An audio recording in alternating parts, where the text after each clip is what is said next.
எங்களுக்கு நடவடிக்கை எடுக்கலன்னா நாங்க வந்து விஷத்தை குடிச்சிருவோம்.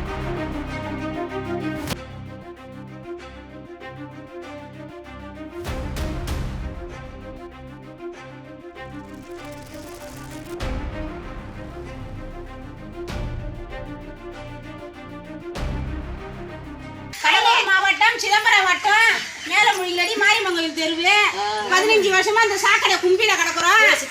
எதுவும் நடவடிக்கை எடுக்கல. எம்மா புகார் கொடுத்தோம் அரசுக்கு, அதுவும் நடவடிக்கை எடுக்கல. நீங்க தான் நடவடிக்கை எடுக்கணும். பூச்சி பொட்டு பாம்பு கொல்லி எல்லாமே ஏறுது. நாங்க அரியாப்புலியில வச்சுட்டு ரொம்ப கஷ்டப்படுறோம். 15 வருஷமா யாருக்குமே வந்து நடவடிக்கை எடுக்கல. நீங்க நடவடிக்கை எடுக்கணும் மேல போவோம். தப்பு வயசானவங்க வந்து நான் ஆஸ்பத்திரியில் போறேன் குழச்சி அடிப்பட்டு. மாரிமங்கல் தெருவு இந்த மாதிரி நல்ல பாம்பு கடிச்சிட பார்த்துட்டு பெட்டுக்கு போய் இருந்துட்டு வந்தோம். நாளைக்கெல்லாம் பூரா ஏறுது, பாம்பு ஏறுது, எங்களால தாங்க முடியல. குழந்தைகளாம் டெங்கு காய்ச்சல் வருது.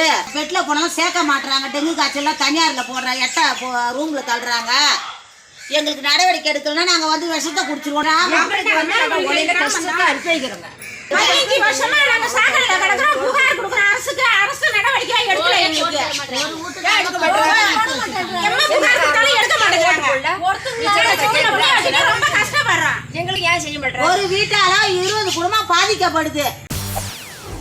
செய்திகளை உடனுக்குடன் தெரிந்து கொள்ள உடனே சப்ஸ்கிரைப் பண்ணுங்க.